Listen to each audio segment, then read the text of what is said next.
2019년 12월 29일 일요일 저녁 6시 35분 지나고 있습니다.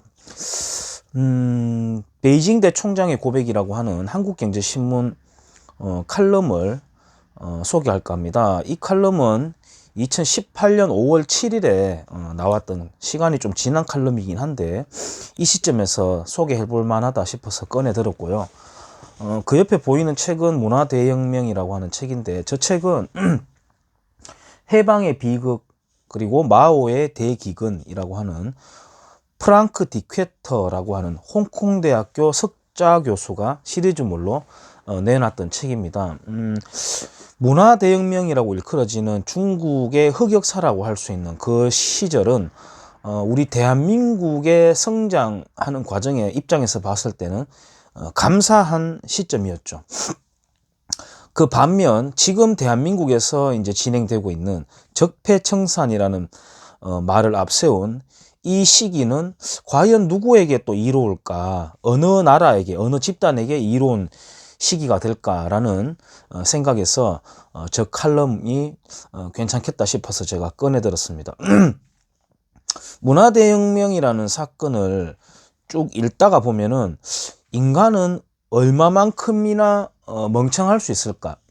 인간은 얼마만큼이나 이성이라는 게, 인간이 가진 이성이라는 게 과연 어떤 한계가 있을까라고 하는 회의감이 들게 합니다. 문화대혁명이라고 하는 것에 빼놓지 않고 등장하는 게 이제 홍위병인데요.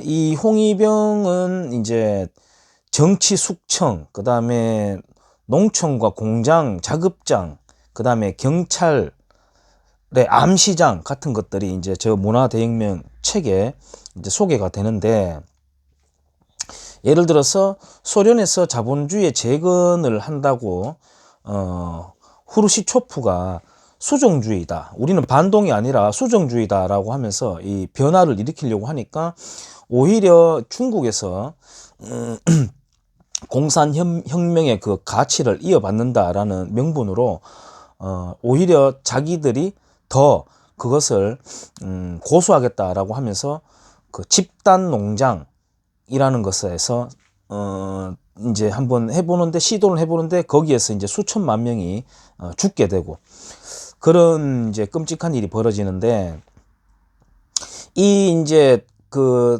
정책에 이제 실패하게 되니까 거기서 이제 위기를 느끼니까 마오쩌둥이 문화혁명을 이제 내세웠던 거죠. 그러니까 말하자면 부르주아 문화의 흔적들을 완전히 제거해야 된다라고 하는 게 그 문화대혁명인데요. 여기 이제 학생들이 동원이 되고, 뭐 계급의 적이다, 수정주의자다, 이런 식으로 역사의 반동이다, 이렇게 하면서 낙인을 씌워가지고 처단 작업을 합니다. 그러니까 마오쩌둥이 그러한 행위는 정당하다라고 하면서 누군가가 수령이라고 하는 자가 정의라거나 도덕을 앞세울 때는 바로 이런 역사의 비극이 벌어지는 거죠. 학교에서부터 그런 비극이 시작되고요. 이제 공개 재판입니다, 한마디로. 그래서 지식인들에게 꽃갈 모자를 씌우고 뭐 자본주의 앞잡이다라고 하면서 모욕을 주거나 이제 숙청을 하거나 이렇게 하는 거죠. 그래서 저 책을 제가 옆에 놓고 이제 소개를 하는 거고요. 베이징대 총장의 고백이라고 하는 것은 뭐냐 하면은, 베이징대 총장이 문화대혁명 시기에 책을 다 불사지르고 그랬거든요. 그래서 그 흑역사 동안에 학음력을 잃어버렸고 국가가 오히려 뒷걸음질 쳤다라고 하는 그런 고백이 골자였습니다. 저 천자 칼럼을 한번 읽어보도록 하겠습니다. 지금 중국의 50대 후반에서 60대는 청소년기에 유별나게 힘든 경험을 한 세대다. 마오쩌둥 말기 문화혁명은 이제 1966년에서 1976년입니다. 한창 공부할 때 이들에게서 학습권을 빼앗았다. 예민한 시기의 극좌 사회주의 운동 체험은 이 세대의 집단 트라우마를 남겼다는 진단도 있다. 지식인도 노동을 체험하라는 마오의 지시는 학생들까지 하방 강제했다. 하방이라고 하는 건 저도 이제 그 밑에다가 찾아서 메모해 놨는 게 있는데요. 읽어보자면 중국에서 당원이나 공무원의 관료화를 방지하기 위해 농촌이나 공장에 보내지는 것이라고 되어 있습니다. 이제 노역을 말하죠. 계속 읽겠습니다. 시진핑 주석도 그때 산시성 오지에서 7년간 하방 생활을 했다.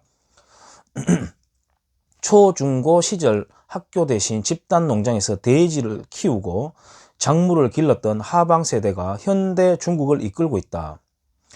이것은 마치 지금 대한민국에 돌멩이 던지던 주사파 세력들이 권력을 차지한 것과 유사하다고 볼 수 있죠. 계속 읽겠습니다. 개방, 개혁으로 성취를 이룬 세대지만 지적 컴플렉스를 가진 이들이 적지 않다. 번체자로 중국에서 전통적으로 써오던 방식 그대로라는 뜻입니다. 한자를 써내려가는 한국인에게 놀라움을 감추지 않는 이 세대 지식인들이 많다. 중국 식자청과의 대화에서는 중국의 고사성어를 웬만큼만 필담에 담아도 좋은 분위기를 만들 수 있는 것도 그래서다. 현대 중국어인 간체자만 아는 중국인에게 원문 그대로의 고전은 한자를 안 배운 한국인 앞의 사서삼경과 다를 바가 없다. 교실까지 정치화했던 한 시대의 광기는 지금 이제 우리 18세로 선거 연령을 낮추려고 하는 것과도 이제 오버랩 되죠. 예, 계속 읽겠습니다. 특정 세대의 지적 성장을 가로막아 버렸다. 베이징대 린젠화 총장이 며칠 전 개교 기념식에서 홍곡이라고 하는 것을 큰 기러기와 고니라는 것을 잘못 읽어서 국제 뉴스가 됐다. 홍곡의 뜻을 세우라는 대목이었는데 사기의 고사를 인용한 것이었다. 제비나 참새가 어찌 기러기와 고니의 뜻을 알겠나 라는 중국 중학 교과서에도 있는 내용이다. 한국에서도 중학생 정도면 배운다. 이것 말고도 잘못 읽은 게 더 있어 글자도 모르는 총장이라는 조롱까지 나왔다. 놀라운 것은 린 총장의 솔직한 사과다. 린 총장의 말입니다. 초중학생 시절 문화대혁명 때 교육이 거의 정체됐고 몇 년간은 교과서도 없었다. 솔직히 이 말의 발음을 몰랐다라고 말했다 그럽니다. 베이징대 게시판에 올린 공개 사과문이다. 교수는 어디서도 모른다는 말을 하기 어려운데 서울대 교수는 특히 더 그럴 것이다 시라는 교수들의 직업 고민이 떠오른다라고 하는 말이 있네요. 예, 서울대 교수들은 어디 가서 나 잘 몰라라고 말을 하지 않고 또 다른 사람들도 서울대 교수가 설마 모르겠어라고 하는 그런 문화가 지금 대한민국에 있다고 하는 우스갯말이 떠오릅니다. 계속 읽겠습니다. 한자 교육으로 치면 이랬다 저랬다 해온 우리도 할 말이 없다. 한문교육 폐지는 물론 한문교육은 박정희 정권에서 아이러니하게 민족성을 내세워가지고 한자 교육을 좀 등한시했는 패착이 있습니다. 그거는 실수 있습니다. 계속 읽겠습니다. 정부가 아예 학과 공부를 소홀히 하도록 유도했던 이해찬 세대도 있다. 이해찬이라고 하면 지금 더불어민주당 당대표를 말합니다. 한자를 모르면 한국과 동양의 고전 세계로 통하는 기본 통로가 막힌다. 한자만도 아니다. 대학 수학 능력 시험에서 영어를 절대평가로 바꾸더니 이번에는 수학에서 기하학을 빼겠다고 해 이 공개가 충격에 빠졌다. 얼마 전에 신문에서 보니까요. 기하학과 벡터라는 거를 소홀히 해서 배우지 않는다. 대학 가서 모든 걸 새롭게 배워야 된다라고 하는 기사를 제가 본 바가 있습니다. 계속 읽겠습니다. 인공지능의 딥러닝도 드론도 기하 없이는 안 된다. 다른 한쪽에서는 헌법이 수호해온 자유민주주의 대신 지향점도 불명확한 민주주의를 교과서에 담겠다고 한다. 자유가 빠진 민주주의요. 교육의 정치화인가? 모든 게 정치로 수렴되면 그런 사회는 어디로 갈까라고 하고 있습니다. 지금 아까 서두에서 말씀드렸듯이 적폐청산이라고 하는 명분을 앞세워가지고 온갖 문명의 반동질을 하고 있는 지금 이 시대는 우리에게 어떤 상처를 남길 것이며 이 시행착오의 시간은 과연 어느 나라에 이룰까? 그러면 정말 현대의 매국노는 누구일까라는 제 생각을 덧붙이면서 영상을 마무리하겠습니다. 감사합니다.